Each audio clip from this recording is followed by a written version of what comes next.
Title: The Forbidden Lab.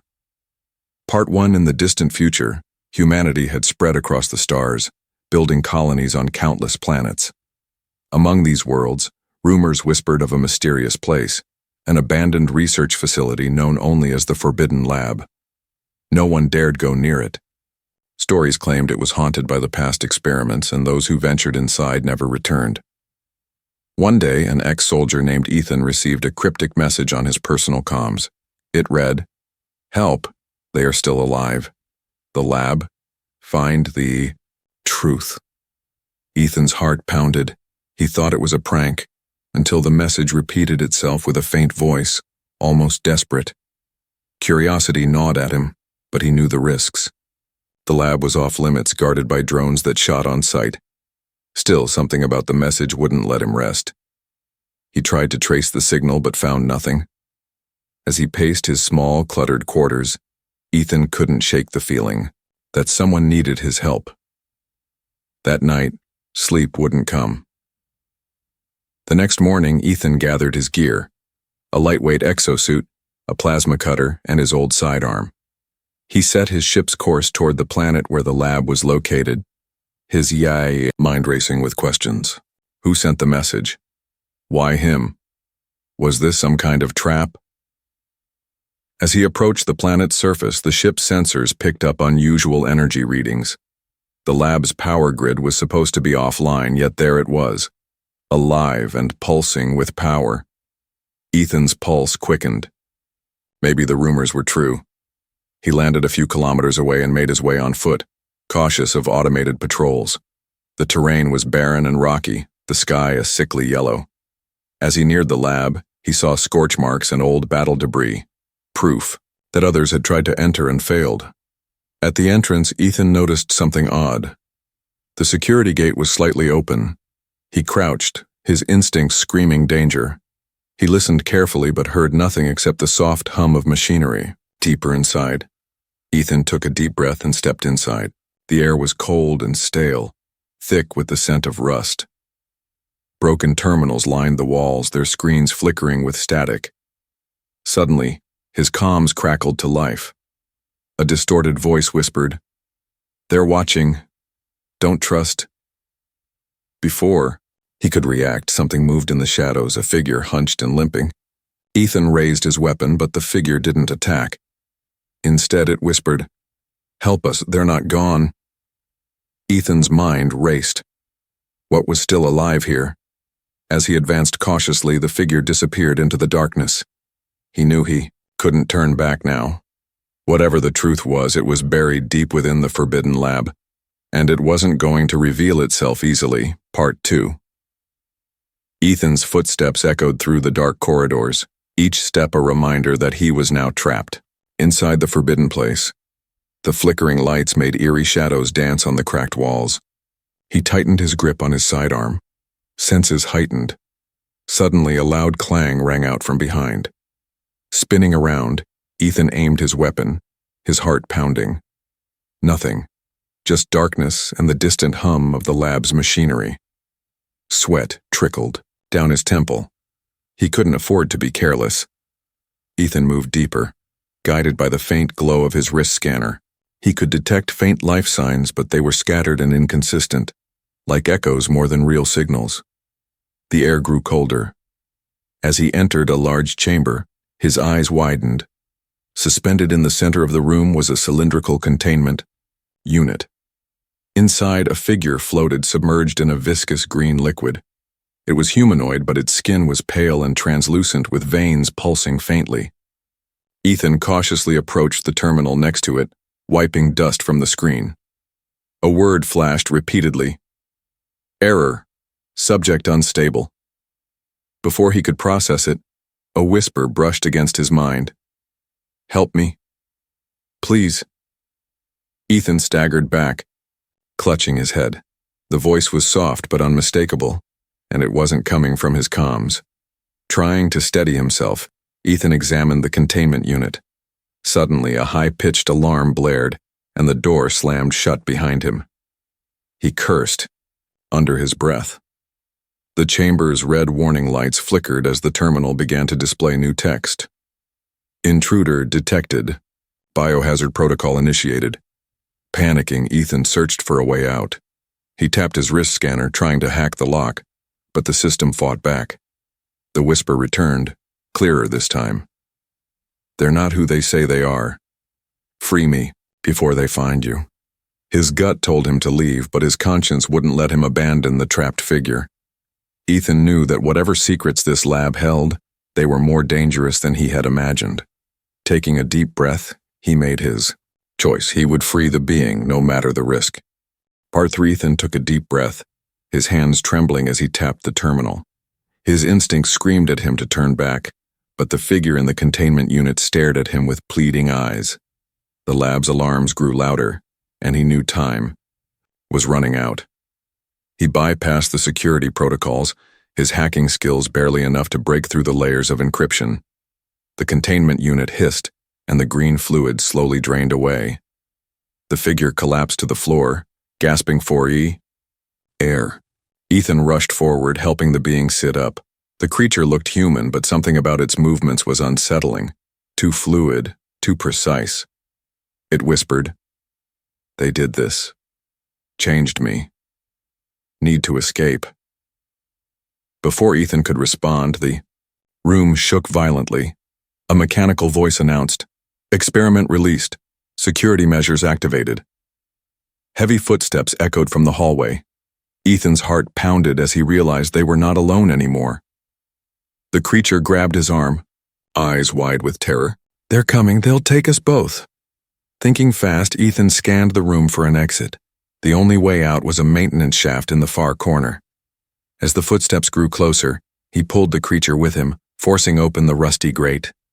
They squeezed inside just as the door burst open, and armed drones flooded the room. Crawling through the cramped tunnel, Ethan whispered, "Who are you? What happened here?" The creature hesitated as if the words were hard to form. "They wanted to make us better, stronger, but we became something else, something they couldn't control. They left, but we remained." Ethan's mind raced, piecing together the fragmented story. Genetic experiments gone wrong, abandoned subjects, and a lab left to rot. The creature's next words chilled him to the bone. "You're the first human I've seen in years. The others didn't make it out." Suddenly, a loud crash sounded behind them. One of the drones had found the shaft and was trying to force its way in. Ethan knew they couldn't stay. Pushing forward, they crawled faster, praying the passage would lead them to safety. Part 4. Ethan and the creature emerged from the narrow shaft into a dimly lit storage room. Dust and rust coated every surface, and old crates were stacked haphazardly against the walls. Ethan leaned against the wall, trying to catch his breath while the creature eyed the door nervously. Suddenly, a series of mechanical clanks echoed from the corridor outside. Ethan knew the drones were still searching. He whispered, "We need to find a way to disable them. Do you know where the control room is?" The creature hesitated, glancing at Ethan with a mixture of fear and confusion. "I remember a room with screens upstairs. They watched us from there." Ethan nodded. "We'll go there. Maybe we can shut down the security systems." They moved cautiously through the abandoned corridors, avoiding any loud noises. As they approached a staircase, the creature suddenly froze. Ethan turned, following its gaze, and saw a faded sign on the wall.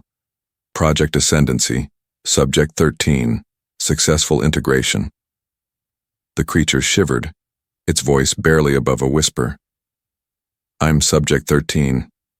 They wanted to merge human resilience with alien adaptability. I was the first and the last." Ethan swallowed hard. "Why did they abandon the lab?" The creature's eyes glistened with a strange light. "They couldn't control me. I started hearing things. Thoughts from others like me, trapped somewhere in the lower levels. They're still here, but they've changed." A sudden thud from behind made them both turn. A sleek, spider-like drone skittered around the corner, its red eye scanning the area. Ethan raised his weapon and fired, shattering the drone's sensor. Sparks flew as it collapsed, but he knew it wasn't the only one. The creature grabbed his arm. They're waking up the Guardians. We have to hurry.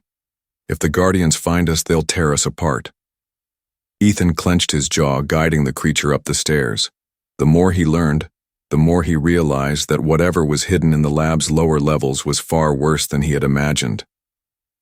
Part 5. Ethan and Subject 13 hurried up the creaky metal stairs, each step groaning under their weight. The deeper they moved into the lab, the more unsettling the surroundings became. Faded diagrams lined the walls, humans merged with alien biology. Ethan glanced at Subject 13, realizing just how much suffering the experiments had caused. As they reached the control room door, a guttural growl echoed from below. Ethan pressed his ear to the door, hearing faint whispers and static. He pushed it open cautiously. Inside, dusty monitors displayed fragmented security footage, a maze of corridors with shadows flickering in and out. Subject 13 approached one of the consoles. Her slender fingers glided over the buttons, and the monitors flickered to life. One screen showed a holding cell deep in the basement where figures with distorted limbs writhed and muttered. Ethan grimaced. "Those are the others?" She nodded slowly. "They were exposed to something. The Guardians use it to control them. If we free them, they might help us, or they might attack." Ethan weighed the risk. "What if we disable the Guardians first?" Subject 13 scanned the data, eyes darting over schematics. "Power core is underground, but it's guarded. If we take it offline, the Guardians will be vulnerable." Suddenly, the control room door slammed shut and the monitors flashed red. A harsh, synthetic voice echoed through the speakers. "Unauthorized access. Isolation protocol initiated." Thick metal shutters slammed down over the windows and gas began to hiss from the vents. Ethan pulled his scarf over his mouth, but Subject 13 coughed, eyes watering. Thinking fast, Ethan smashed a vent cover and climbed inside, dragging Subject 13 after him. As they crawled through the narrow duct, Subject 13 whispered, "I feel them. Close. They're waking up. Angry." Ethan didn't want to think about what that meant. He needed to find the power core fast before the Guardians and mutated subjects turned the entire lab into a death trap. Part 6. Crawling through the narrow duct, Ethan could hear muffled sounds from the rooms they passed, clanks, groans, and faint whispers. Subject 13 was shivering, her breathing shallow. Ethan placed a reassuring hand on her shoulder. "We're almost there. Stay with me."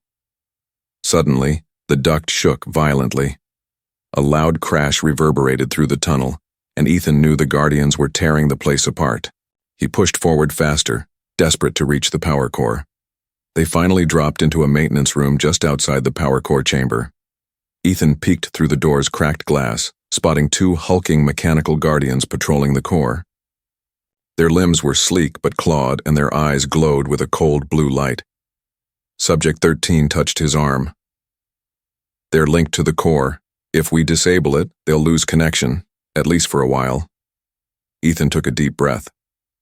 "How do we get past them?" She pointed to a console across the room. "If I can access that, I can send a feedback pulse to stun them, but it'll only work for a few seconds." Nodding, Ethan signaled for her to move when he gave the cue. He tossed a small device down the hall, creating a loud clatter. The Guardians moved toward the noise, and Ethan whispered, "Now!" Subject 13 sprinted to the console, fingers flying over the keys. A piercing tone echoed through the room, and the Guardians froze, their lights flickering. Ethan dashed to the power core, slamming a disruptor into the access port. Sparks flew as the machinery whined and ground to a halt. The Guardians twitched, then fell silent. A low rumble shook the room as the power core began to overload. Subject 13 looked back at Ethan, fear in her eyes. "We have to move. Now!" They sprinted down the corridors, alarms blaring.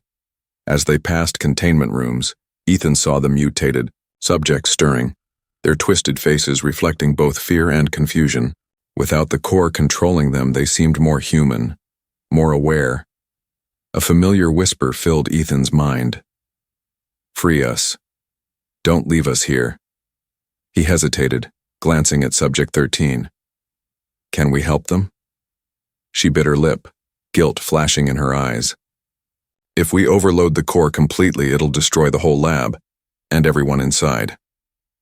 Ethan faced a painful choice: save Subject 13 and himself, or risk it all to give the trapped experiments a chance at freedom.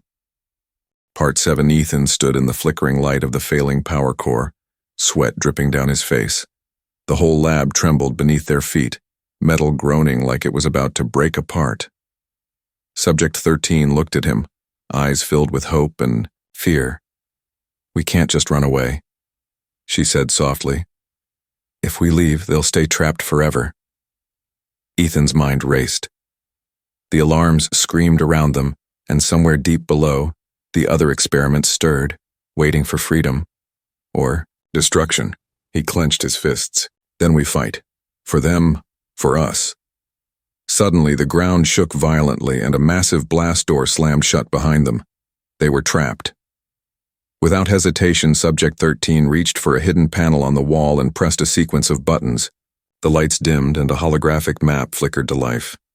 "Here," she said, pointing to a sealed vault beneath the lab. "The central AI core. If we can reach it, we might stop the meltdown, and maybe end this nightmare." Ethan nodded. "Let's move. No time to waste."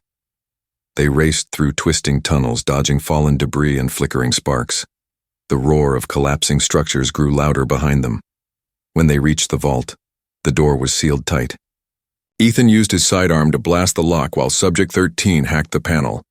The door hissed open, revealing a chamber filled with glowing machines and cables pulsating like veins. The central AI core flickered, its voice cold and mechanical. "Intruders detected. Self-preservation protocols active."